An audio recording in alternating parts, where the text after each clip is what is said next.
part of this stuff where you said all about the things. Jerk-ass! This show is naughty and might make you a potty mouth.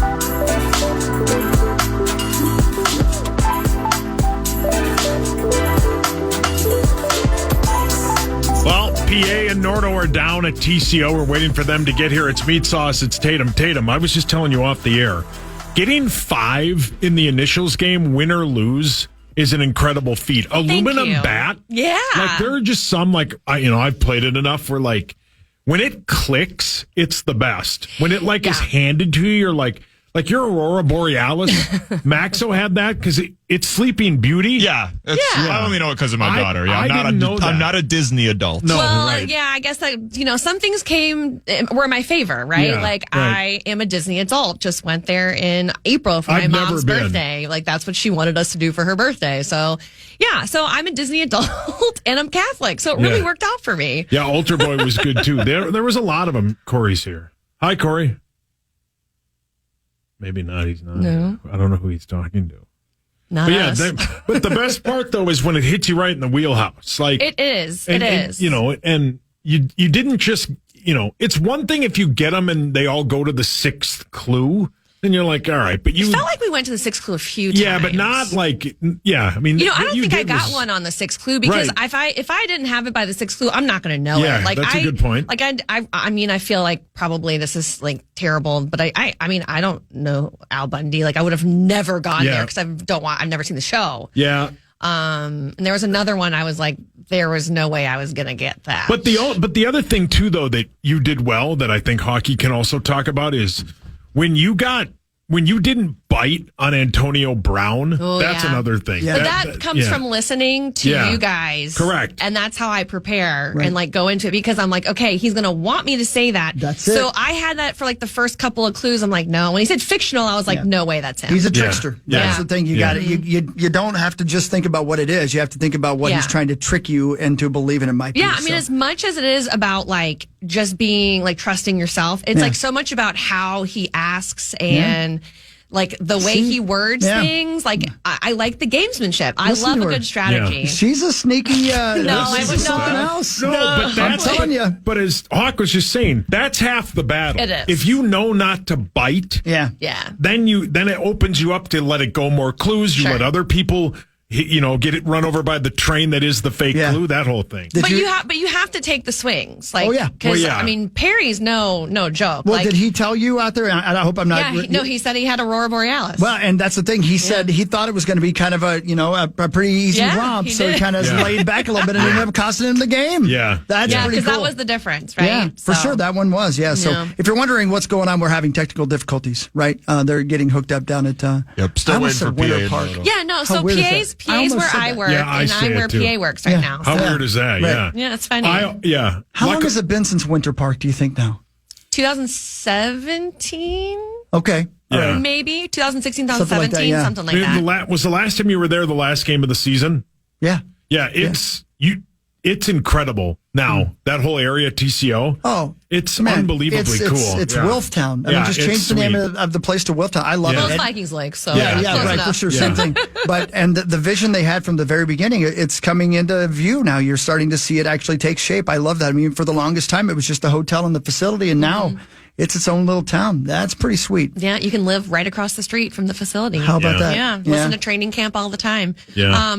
No, it's been really fun. It's really awesome to be able to work in there, to walk in there every day and be like, wow, this is where I work. What like, a great it's just thing. so cool. Yeah, it's sweet. Yeah. It's really nice. I'm excited for this season, though. I mean, I feel like the vibes are really good at the facility. Everyone is always, I mean, it's kind of been that way since this new coaching staff's been in there. But there's just so many new faces and things to learn. And we have a show coming out this week with Ron Johnson to talk about training camps. That'll be around here later this week. Does he have a Twitter account, by the way? Brilliant. We were talking about playing initials the other day at camp, actually, because he's looking forward to playing. Well, he's won. He's not. No, Oh, he's good. He's confident. He was telling me about that one. Well, of course he was. He tells everybody about that. Yeah, for sure. I might start doing that today. Yeah. I'm sure once PA gets hooked up, there's going to be a million things about Vikings. So let me take it away from Vikings for a moment, if you don't mind. This is a long way to get there, but one of my favorite book series is by a guy named James Lee Burke. Okay. It's the Dave Robichaux novels, and it's based in New Orleans. And Robichaux, for sure. Yeah, exactly. It's based, and I know it's ridiculous because it's fictional accounts, but I've learned so much about that area of the country. It's pretty spooky. Right? Yes. There's a lot of spookiness down there. A lot of ghost stories, a lot of voodoo, black magic type stuff. Like, I've been on a ghost tour before down there. Yeah. It can be a little eerie. That's where I was going. You ever see anything that freaked you out a little bit? No. But I have actually gone on a ghost tour before, and they'll explain things that have happened in the buildings around the French Quarter and stuff like that. It's a little eerie, Yeah. It's got that kind of vibe about it. You never know what's going to go on. I hate to take it in this direction, but how long has it been since you lived there? I guess what I'm asking is, were you there around Katrina times? Yeah, Katrina. I was my first year at LSU. Oh, okay. So, right. Yeah, I mean, it was crazy. I can't even imagine. Yeah. No, it wasn't great. No, we evacuated for that. You learn to evacuate after a while. My grandfather actually stayed. Did he really? Yeah, he was like, you know what? I'm a Boy Scout or Eagle Scout. I've made it through Camille and Betsy, and then he names all the names of all the hurricanes. So sorry. Yeah, right. And he's like, I'm just going to stay. Sure. And we couldn't talk to him for 4 days. It was kind of crazy. Not to take a turn, but No, it's not. That's why I asked. He had about 4 feet of water in our house and stuff. So, it's a real life thing. And the hurricane was one thing, but actually what the Diker, and breaking and everything like that. That's what caused it. That's what caused it all, I always tell people, I'm like, the hurricane itself was bad. New Orleans would have survived if it wasn't for the canal, the levee breaking. So, it's been, knock on wood and do all your superstitious things. It's been pretty okay since then as far as what has hit. But, this season scares me a little bit, because of the more warm weather we've had this winter means it's usually going to be a more active hurricane season. Right. So we'll see. And did you go to high school in New Orleans proper or right? No, I was just a bit north of the city. Okay, got it. It's called the North Shore. So we were just a little outside, about 30, 45 minutes away from the city. Both my parents are from there. Yeah, football's huge. King, right? I covered Louisiana high school football for 12 years or 10 years, and Texas high school football. I covered that before. Oh my goodness, it's insane. I watched a documentary about an inner city New Orleans high school that has won 7 championships or something like that. And Does the that car? ring? Yeah, that's it. Exactly. Oh, yeah. I think we both watched that. I think that's a little recent too. I've covered one of their state championships before. Wow. They are, it's fantastic. But if you even look at where talent comes from, football talent, at one point Louisiana had the most NFL players per capita. Wow. Because they're just so gifted athletes. You think of the guys that are on the forefront of your mind who are just so good. Justin, Jamar Chase. I feel like, of course, my mind will blank now. But there's guys that go to Alabama and then they go pro, and you forget they're from Louisiana. Yeah. Irv Smith Jr. was from New Orleans proper. It's a hotbed for football talent. It's a whole other world. I think it's very similar to how y'all treat hockey is how the South treats football. Yeah. Sure. Yeah. So that kind of fandom, they grow up playing it, all that kind of stuff. Yeah, so, it's huge. Covered Texas, as you said, high school football, which is Texas. unbelievable. A lot of the Texas schools have their own indoor practice facilities. I went out to a 3A, so it goes up to 6A in Texas, a 3A school who won a lot of state championships. They have a large stadium with a turf field, and right across the way is their indoor practice facility, which looks, similar to a college one. I wouldn't say it looks like the Vikings, but it's not connected to a building. It's on its own. And most Texas schools have that because when you think about the heat, it's too hot. So that's where they practice and do a lot of their summer football workouts. Right. And it's just you're so wait, this is a 3A school. Yeah. What the heck, And it's in the middle of nowhere, East Texas. And I think Plano was like a 3. I mean, they Plano's like 6A now. is it? Oh, yeah, okay, well, and they're okay. in 3 schools. I mean, that Texas is insane. Louise, yeah, and they're like all 6A. So yeah, it's crazy. Max, so just let us know when we got to go break or anything like that, because I'll just keep talking all day. You know? Yeah, for sure. We're PA and Nord are about to hook up to an access, Okay, so cool. it should be. Oh, that's only good. one That's carrier. good. So then you went to LSU, Yes, I did. and is that where you got started in broadcasting? Kind of. Yeah. I did a lot of internships, and actually, I got my start at Mandeville High School. Oh. No, I used to read the lunch in the morning announcements. That's great. Yeah. Yeah, and that That's kind of great. silly. I couldn't do that because I'd be too hungry by the time I was Yeah, same. It was for the next day. Yeah. Oh, okay, got it. Yeah, right. So you'd already eaten lunch at that point. Right. I knew I wanted to do it really early on, so I walked into the broadcast teachers and I was like, "Can I be in the class?" When I wasn't even really eligible, and she's like, "Sure." So I did that and did broadcasting at LSU, and I just like to talk, and kind of like Elizabeth said, like just you have a mic in front of you, and it's just easy to talk, and football's fun. I don't want to I don't love talking about real stuff. Yeah, stuff. real No, stuff's I'm sad. not a very serious human No, being. real So stuff's sad. yeah, and like this stuff, I don't think I could handle it. Yeah. Football's fun. Definitely like my bread and butter. I feel very, very lucky to be a team reporter. I don't even know. Did you have another NFL team before this one? No, actually, I was in local TV for a really long time. Wow. Yeah, for like 12 years. Where I can't at? remember. The last stop I was in was Nashville. Oh my goodness! I figured yeah. I we knew did you talk liked about Nashville, that. yeah. I've never been. I've heard it's sweet. I've never been. Nope. Are you going to go this year for the game? I don't know. They Maybe. play. The Vikings play. Yeah, Maybe, you should yeah. go. The great thing, well, maybe not for Nashville or Titans fans, but the great thing if you're a traveling team and having experienced 3 Titans seasons, I know this. If you go to Nashville and you're a Vikings fan for the Vikings game, you will take over the city. Yeah, Absolutely. like when we were in Carolina last year. Exactly. Yeah. But the difference is the stadium is across the river from Broadway. So you can go to Broadway after, you can go to Broadway the night before, and I promise you will be nothing but Vikings fans. Well, I'm bachelorette parties. So. Yeah, I've Us heard that. Titans fans don't show up very well. Yeah. Oh my God, Max, are you Titans fans? Yeah, my family's from Tennessee, Memphis, Dang. Tennessee, Starkville, Mississippi. So my Very roots nice. are all down Are you a south. Bulldog fan too? Laquan Xavius DiCaprio, my quarterback on NCAA 25, he plays for the Mississippi State Are Bulldogs. you still ineligible? I'm still ineligible. Yeah, I got my grades back up though. Okay, I think I that's can get back good. in the Yeah. game. That's good. But, yeah. Oh, yeah. No, my husband's been playing a lot of that game. It's So great. much fun. I think he's in like year 2029. Yeah. Wow. But Yeah. I'm going to start my coaching career. He's today, I brought think. Maryland to multiple national Yeah, championships. correct. Yeah. And I'm like, what fake world is this? Yeah, Yeah, he's correct. special, is what it is. Yeah, he He's gets special. it. That's what He it is. gets yeah. it. No, He but calls the right it's plays. Maryland. I Come love on. that game. I took Yeah. Iowa State to the national championship. Yeah, exactly. Myself. Yeah, exactly. I'm like, so what happens if you played at as LSU? He goes, oh, that'd be too easy. See, That's why I'm That's Texas. how I feel. See, yeah. It's too easy. Well, your what he husband said. Hawk and Max over there have work ethic and want to try. I just play God Squad. I was Texas Yeah. with. Oh, yeah, that's nice. With Yeah, and we Manning? just rolled. No, Manning is the backup. Oh, Ewers. Ewers. Ewers I is mean, the starter, I just yeah. didn't know if we got to Disneyland.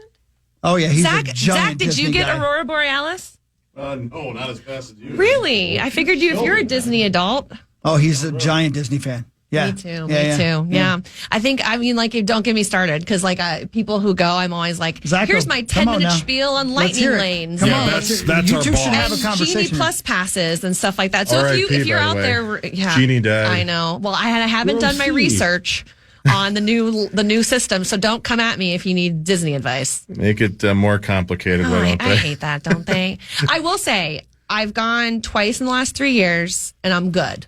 I don't need to go again for another 5. How many times have you gone in the last couple of years? Well, I went to the Disney World in January, and I went to Disneyland in No, June. I haven't done land. you haven't ever done it. This was my first Is that time. Harry Potter World? You can do it all in a Don't get me day, started about Harry but you Potter should World. do it. It's weird because it's like Disney, it's like Magic Kingdom, just smaller. Yeah. And it feels a little eerie, but it's very historic. You can see where Walt. I actually might make it to Tokyo before Ooh. Disneyland. I have a friend moving to Japan, Tokyo. and Disney Tokyo is really high It's on my sweet. list. I went to. I didn't get a chance to go to Tokyo Disneyland, but I walked past. It's. Is it cool? Yeah, it is a Okay. legit kingdom. Is that where the Simpsons bit is? No, that's it's a different one. that's in Universal. Okay. That's I've in never been Universal. either. I don't make it over there because I spend too much time in Harry Potter World. Yeah. Hawk I bought a love bunch of Harry Potter wands there once. I love it. Hawk, Yeah. Ollivander Yeah. chose me for a wand in a group of 30 people and multiple children. Oh my gosh. And what were you? Oh no, I didn't get chosen for the house. Oh, okay. But yeah. I got a But wand. You got the wand. Okay, Yes, got it. Wow. It's a unicorn hair and chestnut. Look at you. Wow, yeah. Nerds. I bought 3 of them. Yeah. He bought 3 of them. I bought 3 of them. Well, I had to buy that one obviously because Yeah. it chose You had me. to. So Yeah, right. It chose you. Yeah. Exactly. And it's special. It is special. Yeah, I love that place. I love me butterbeer. too. I wish they sold Yeah, butterbeer at my local bar. I loved it. I don't love it. You don't? Oh, I did. I No. loved it so much. I liked it when you put like a fireball Okay, shot now we're in talking. it. Yeah, I Oh, like yeah. it. Yeah. If you're going to do butterbeer and you don't like butterscotch, you do the hot butterbeer with the fireball whiskey in it. And then that's what you have. That's a pro tip right there. There you go. I think that's what we end on. I think that right there is the sound of them PA and getting all Nordo hooked will up. All not right. talk Disney. We'll be back. Heck yeah. They'll be back right after this on The Fan. The Fan.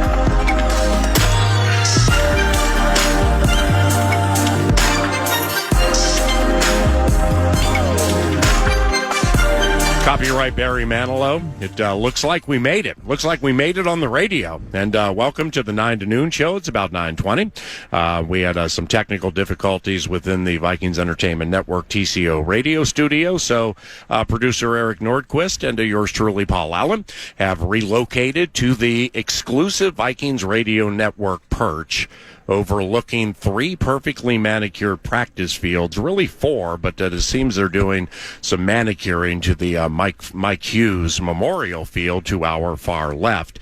Max Fuller produces, and we have some excellent Vikings training camp coverage coming up today, the first day they head into pads. But let's head back to the 651 Carpets Plus studios.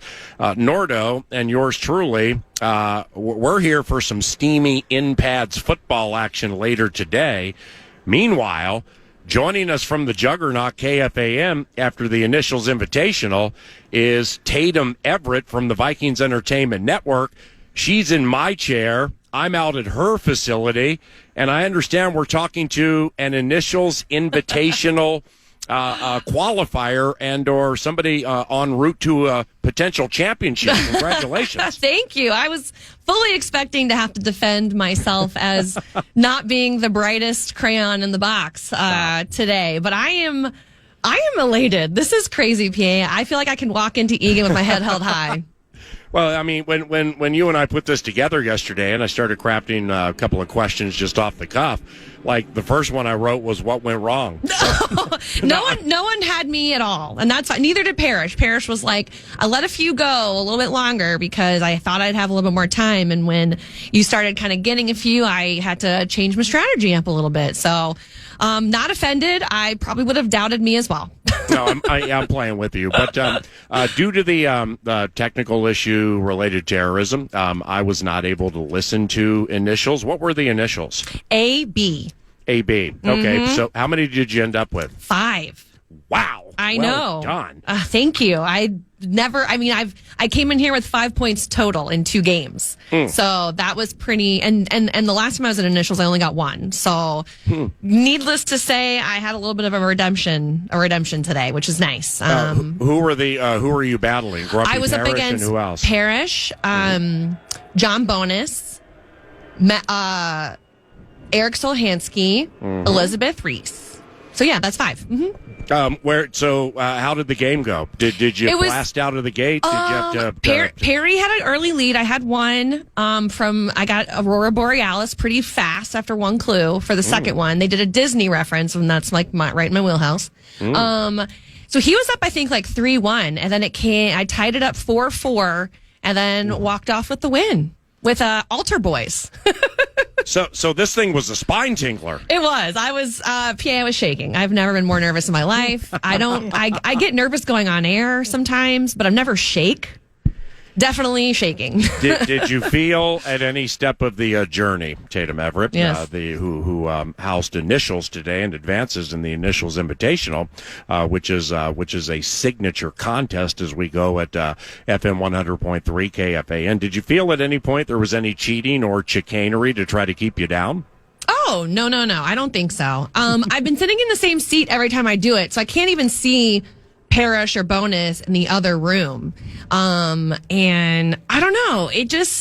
I was a little worried about the vowels because vowels are really hard for me. Last time I had SO and that totally just, my mind went blank. This time I felt really good.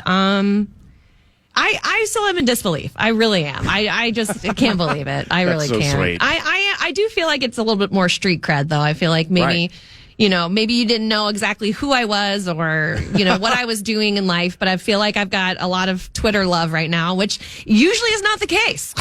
Well, it definitely is a where were you moment. And I don't know what the odds were, like who would be favored of that group and stuff like that. I'm sure Parrish. I mean, he was definitely like a higher seed. I was like right in the middle. And actually, when the seeds came out, I was like ahead of Brian Oak, who I played last time, and he just smoked us. Yeah. I was like, I shouldn't be this high. I should not be ranked this high. But I feel pretty good about it. So, like Tatum. So, is this like NCAA tournament, a 16 beating a 1, a 15 a 2? I think it's more like a. Okay, so this is stretching my March Madness brain. I'm really a football solely knowledgeable human being. Is it like a 5 and 12? Yeah, like a 10-6 or something like that. There you go, 10-6. Yeah. That's probably what it is. Right. Parrish was 8. I was 24. Right. I mean, down Bossier City way, you're a mid-major. There I am. Yeah. You're a mid-major that advanced, which is now the pressure, what did it feel like as the game was advancing with the initials AB? And it's clearly it's tumultuous and it's going to come down to the wire. What was that pressure like? I got nothing to lose, PA. Nobody thought I was going to do well, right? Like I had nothing to lose. I was just thinking. Like I'd like kind of go through my head. Sometimes I wrote a few clues down, but I just listen and just try and see what I can do. I don't write anything down normally, like answers ahead of time. I did have I had Atlanta Braves, which we all had. I had Antonio Brown. I was thinking about. I had Apple Bottom. I know that's kind of random, but I was thinking about the boots with the fur, and so I was just trying to go all over the place. And this is really. I do want to mention this is very strange for me. First of all, because it's like you're interviewing me after a win, which obviously you are, but like that's my job, and so this is very weird to be on the other side of said interview. Yeah, I understand. So where do you go from here? Like when do you come back? What's the next round? A month from now, again, nothing to lose. I'm a month from now. The competition's going to be way harder. Not that these guys weren't. It's just, the people that are advancing are like the guys who've won or play all the time. And I'm intimidated, but again, nothing to lose. It'll be fun. I'm excited to play again. I just like playing the game. It's just fun. I'm going to, I'm going to attack it like I do my guillotine league. And I'm just going to play, chip on my shoulder underdog, which is what I've done always. All right, now lastly here at Twin Cities Orthopedics Performance Center, we're on the exclusive Vikings Radio Network perch overlooking 3 perfectly manicured practice fields, and they're doing some excavation or something like that with the Mike Hughes Memorial Field. So we will report on that as the information comes to us. But it's the first day in pads for the boys over here. So exciting. Yeah, right. What does excite you with the rough and tumble action set to unfurl today? Well, I think just. The younger guys were so excited that fans were there. And I expect that to just go up even further today. They had a day off of yesterday, so they're going to be well rested and they're going to be amped that they're in front of the fans and they can finally hit each other, which is so much fun. I think you're able to dive into what guys are able to do and who's looking good and watching the depth chart a little bit more now. Practice will have a little bit more substance for you to be able to talk about. Sometimes when you see walkthroughs or you see, not even in the shells, like t-shirts and shorts, it's just you can make comments about, oh, JJ looks so sharp. Jalen Naylor looking great. Johnny Munt with touchdown catches. Like, that's really all you can say. Now you can start saying, like, oh, this guy's looking like he's coming fast off the blocks. He's looking like he's in prime position. I mean, there's just so much more you can kind of gather from the ability to hit each other and stuff. And I'm excited. I mean, it just feels like it's here a lot more as well.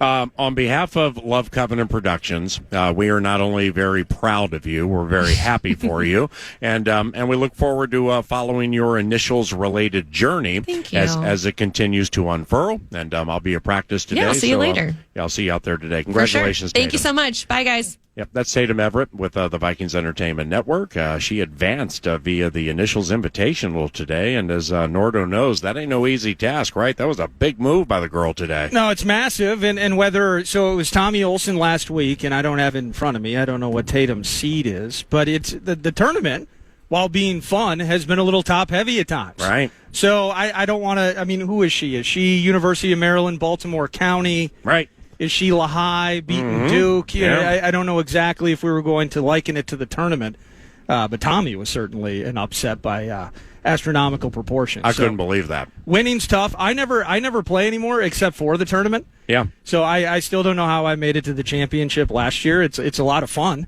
but that's the excitement of it. It's cool to play when you're sitting in your car. But like Tatum, she doesn't get the chance to play often. Then she gets in there, she gets exhilarated, she gets excited, and she kicks ass. It's super cool. 9 to noon officially is in the air on what is developing into kind of a murky Monday. It's quite pleasant on the Vikings Radio Network perch right now.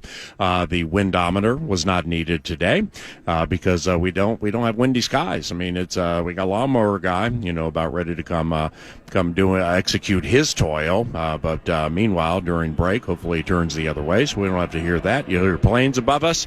And the Minnesota Vikings practice today in pads for the first time. That's at 2:30 in the afternoon. And a courtesy of TimberCheck and TimberCheck.com, what's on deck includes Vikes Bites around the corner, a one-on-one interview I conducted recently with Vikings offensive lineman Dalton Reisner. That'll take place in the 10:03 segment. Our Friends on Foes segment series continues today. And we're down to like 4 adversaries for the Vikings to handle, and we hit them birds today with the Arizona Cardinals and their 2-decade-plus Vox Dave Pash, who very gifted, also calls basketball for ESPN, and worked with the late Bill Walton. So we will get into that too with Dave Pash. That'll take place in the 10 o'clock hour, and we fully expect Minnesota Vikings offensive line coach, the boss for the Minnesota Moving Company, Chris Cooper, to join us today from Twin Cities Orthopedics Performance Center. He's Nordo, and I'm Paul Allen. Welcome to 9 to noon from the exclusive perch on KFAN. Join Paul Charchian and the Fantasy Football Weekly crew at Treasure Island in the Full Deck Ballroom on Friday, August 16th from 6 to 9 p.m. for Fantasy Football Training Camp. Live broadcast starts at 6 p.m., followed by Fantasy Football Deep Dive right after. Great prizes to be had, including a $1,000 grand prize. Plus, everyone in attendance will receive $10 in free slot play and a $10 dining voucher. How cool is that? Get the full details now at KFAN.com. Keyword calendar.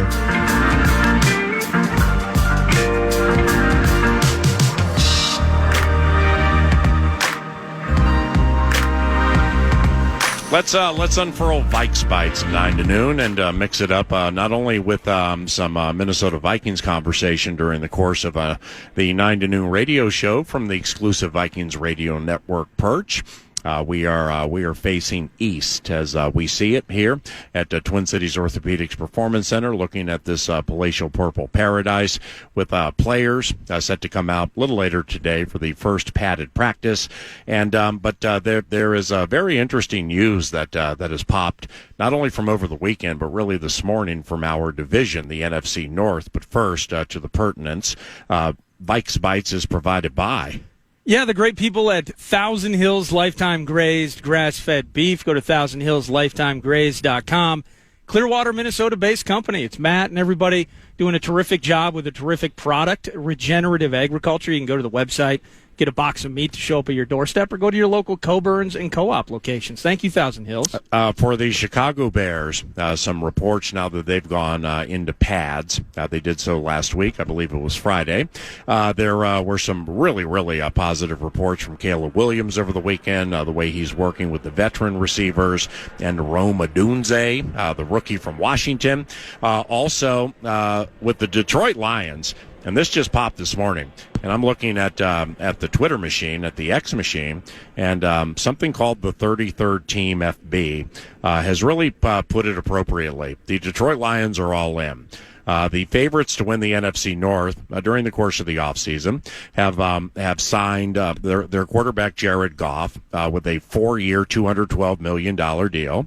One of the better receivers in the NFL, Amon-Ra St. Brown, he of the Netflix variety, 4 years, $120 million. Penei Sewell, their right tackle, 4 years, $112 million. And then now the veteran Ohio State Buckeye left tackle Taylor Decker, my man gets 3 years and $60 million. That just happened this morning. So we don't have any particulars to the Taylor Decker deal, but nevertheless, Mr. Nordquist, your Detroit Lions have shipped all in with those deals, and I'll be curious to see what they're able to do or not do from an ancillary standpoint as they move on.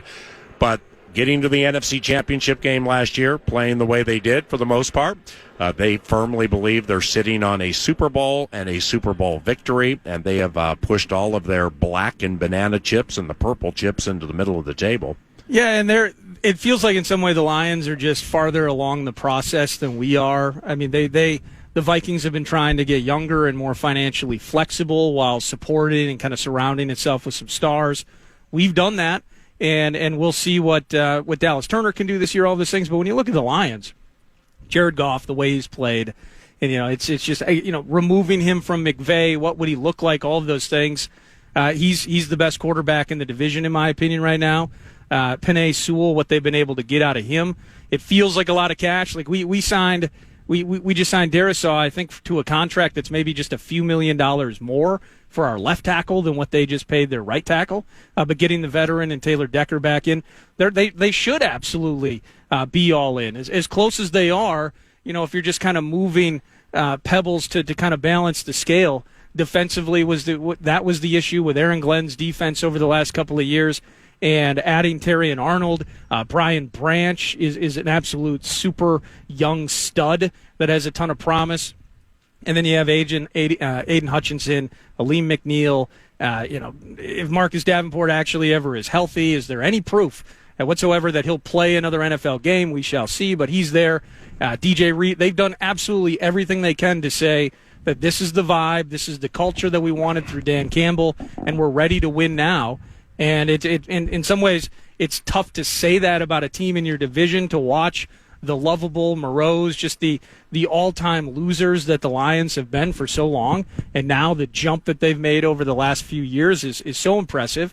And hopefully we're not on the wrong side of it a couple of times this year, but they're all in. The top gridiron glare from the weekend, and we're talking the entire National Football League, involves Green Bay Packers quarterback Jordan Love.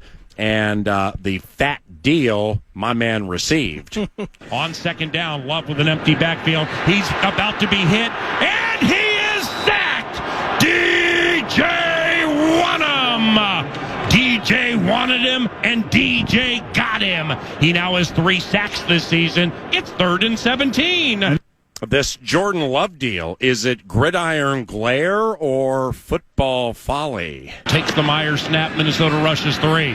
Love straight drop. Fires at center of the field and intercepted. It was picked off in front of Jaden Reed. Here comes Josh Metellus to the 50, to the 40. Far side to the 35. Leaps over a Packer at the 25.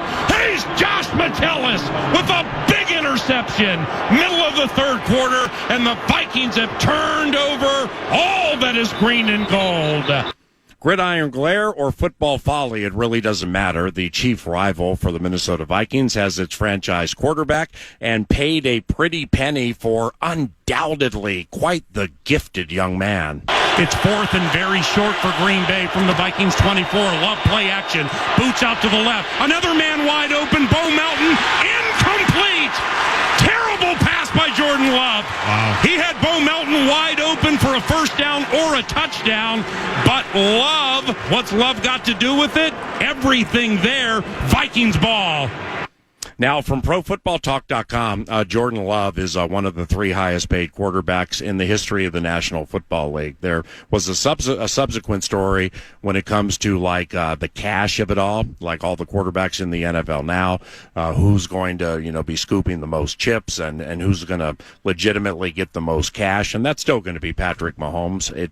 It's not really worth going into because the A topic here is that the Green Bay Packers have absolutely solidified what they believe is their quarterback of the immediate and subsequent future. Now, for Jordan Love, he gets $75 million guaranteed. $25 million is due within 10 days, which is kind of weird because the contract got signed over the weekend, and we're 2 days into it, and there haven't been any reports that Jordan has received his $25 million. So when you owe somebody $25 million and you got 10 days to pay it, and they're like, we love you, man. We want to give you all this, including this $25 million. How long do you slow pay the guy? How long do you make him wait with a metaphorical bated breath for his $25 million? But can you do the postmark bit? You're seeing him at the facility every day, camps and play. It's like, oh no, Jordan. Yeah, I sent it. Oh, right. You know what I did? I sent it to your college address. Where's I apologize. I'll get a return on that right away. Can you play that? How long can you play that out? I'm trying to get my money, man. It's maybe they give him $1 million one day, and then they look between couch cushions on the second floor and give him $3 million the next day. But he'll get it because it's promised and it's contractually speaking promised, so he'll get it. Would you take a $250,000 Shopko gift card, Jordan? Float it till Friday. Jordan, his base salary this year, team friendly, $3.5 million. His base salary next year, $11.9 million. Then the rubber meets the road in 2026. My man's base salary in 2026, $49.9 million, and it's guaranteed for injury. The old 2026 right around the corner. So what do we think about all this? What do Green Bay Packers fans think about all this? And when that's the case, generally speaking, if we're in studio, then maybe we would fire up the talkbacks or the 64686. But yours truly has enough Green Bay learned and emotionless, just very steely with their analysis and the way they deduce things that are of the green and gold variety. I got plenty of those people in my life, including the Sultan of Smug, super special Cinny. So I texted him yesterday just to get my text last night was, please give me your take on the J-Love deal and all that comes with it. And David wrote back, there's obviously an element of risk since he's only played 1 year, but that's the trade-off when you ask him to sit for 3. He's been in the building for 4 years, so they know the person, work ethic, growth, etc. And his performance from week 11 on was mostly brilliant. If you think you have a guy, you pay him and let the chips fall. Throw in the fact that he was throwing only to first and second year pass catchers, and his performance stands out even more. He's already a borderline top 10 guy. That appears to be his floor. A borderline top 10 guy seems to be his floor, according to David Sinekin. I like that text, and I really appreciate you taking the time to share that, Mr. Sinekin. The part that I really liked about it is because there is a risky nature to a contract like this for Jordan Love. There's a risky nature for contracts like this pretty much for everybody, but specifically here, given the minimal amount of past performances you have over not that long when it comes to the course of time. But the way Sinekin put it here is he's been in the building for 4 years, so they know the person, the work ethic, the growth, and his performance from week 11 on was mostly brilliant. And David is not overstating that. And thank you very much, Super Special Cinny, the Sultan of Smug. It leads to how much of a risk is this for them, and from a fan standpoint, will they ever maybe they have already, and yours truly is just out of touch with the equation. Wondering if Packers fans are going to wrap their arms around Jordan Love and by football faith follow the man the way they did 4-12, the way they did Favre and Rodgers, and all of this loot.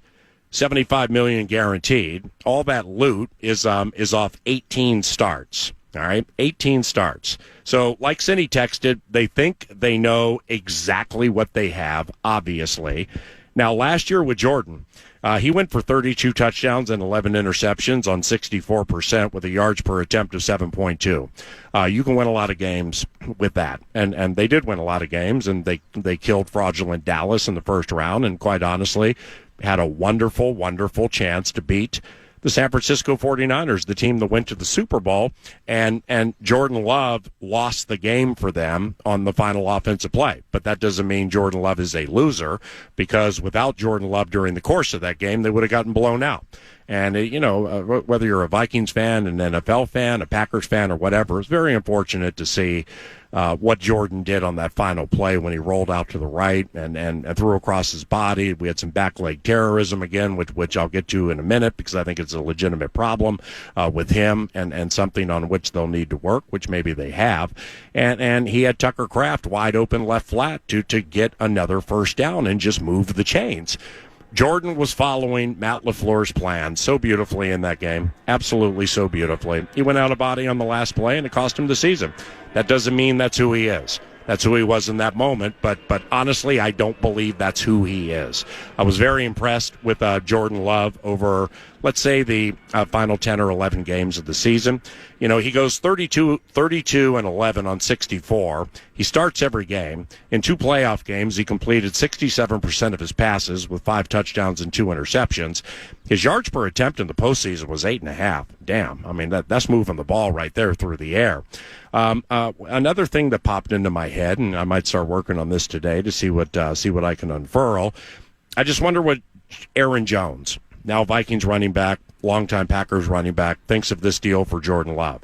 Not necessarily the deal, but what he thinks of Jordan Love and Jordan Love, the leader. When the Vikings head to Lambeau Field in middle-ish to late-ish September, Aaron will be peppered a lot with questions of what he thinks about not only the organization, but Jordan Love, and we'll see what he says then. But yeah, I'd like to just get some sneaky opinions from somebody, just seeing what Aaron thinks about Jordan Love, because Aaron knows this game inside and out, and he's played it longer than Jordan. In 2023, for Jordan Love, I found this to be quite compelling, and it really plays largely into why he got this deal, outside of what we don't see behind the scenes in the building and the meeting rooms and the locker room, and how he handles conflict and how he handles problems and how he handles prosperity. But last year, in the first 9 games of the season, Jordan Love threw 14 touchdowns, 10 interceptions, and he was sacked 19 times. All right, ain't nobody getting $75 million guaranteed off 14, 10, and 19 sacks. All right. Now, the next 10 games, which would include 2 playoff games, 23 touchdowns, 3 interceptions, and 11 sacks. And some of that coincided with the return of Aaron Jones, who really, really propelled a lot of positive things they did at the end of the season. But Love had a lot to do with it, too. 23 touchdowns, man, 3 interceptions on just 11 sacks. Including those 2 playoff games, and he absolutely, completely obliterated and dusted everything that was purple and gold late in the season at U.S. Bank Stadium. So clearly off the latter 10, the Green Bay Packers, they feel the beast is taking off, and he's ready to not only run in, but win big races. But as I mentioned earlier, and Green Bay Packer fans don't talk about this a lot. Some of them do, but all you got to do is watch the young man play quarterback. Okay, and it's clear he's smart. It's clear he's in charge of the huddle, and his arm talent. I mean, he has a fantastic arm. Jordan Love's arm is super strong. The accuracy improved as the season went on, specifically with the intermediate stuff and throwing people open. So Jordan Love can play the game. But what about those back foot throws? I mean, in case people have forgotten, with the way he plays, When Jordan unfurls certain passes, he does everything off his back foot. I mean, I've just never seen anything consistently like this in my life. Just think Phillip Rivers with that weird 3/4 motion toss. And then make it, but for Phillip, it worked incredibly well, throwing it with an abnormal throwing style. I think it looks like Rodgers, to be honest. It looks like a guy who sat behind Rodgers and watched Rodgers be magical off any foot, Great point. Including the back foot at any time. Excellent point. And if you're going to model your game off Aaron Rodgers, really the last thing I would do was throw from my back foot every single pass. There are probably about 15 things I'd want to emulate before that, because Jordan is not as good as Aaron, and he's not as good as Aaron until he's as good as Aaron, as accomplished as Aaron, and has the Hall of Fame trajectory Aaron Rodgers has. But the back foot throwing, it got him on the final play of the season against San Francisco.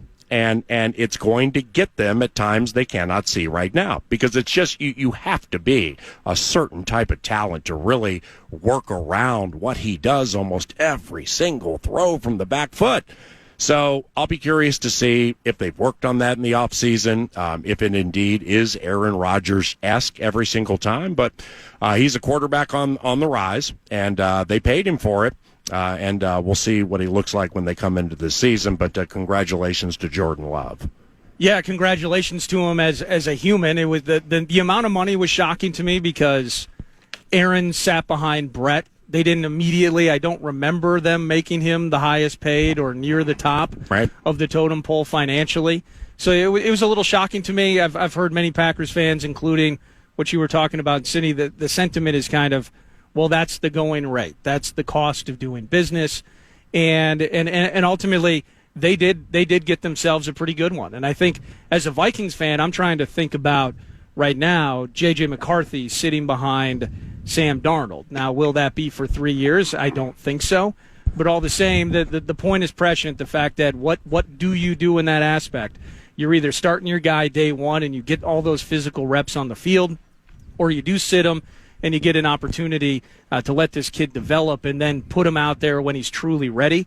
I feel in some ways, I don't want to call it desperate, but to put, kind of that demarcation line of, man, after week 11, he was mostly brilliant. Yes, and that goes in line with the running game. There were other aspects of that season, I think, that played into some of that success. Ultimately, they were healthy, they were rolling, and Jordan Love was doing absolutely everything that Matt LaFleur told him to do, maybe save for those back foot throws.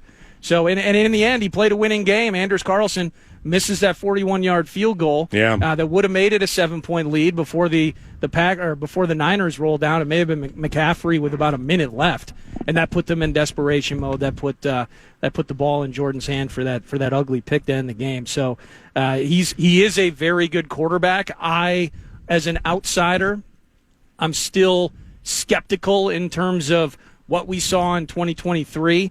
It still has to be that much better. You're paying that guy $220 million. That means that he's still going to ascend maybe into that Aaron Rodgers-like conversation. Yeah. I'm still skeptical off of so few reps that that's going to happen. But he got paid, and we'll get to see. 9 to noon is at Twin Cities Orthopedics Performance Center for the first day in pads for your Minnesota Vikings as training camp practices would go. And we head into the second hour, which will include a one-on-one I conducted recently with Minnesota Vikings offensive lineman Dalton Reisner. Also, Arizona Cardinals Vox State Pass joins about 45 minutes from now. That's the Friends on Foes series. And much more coming your way on FM 100.3 KFAN.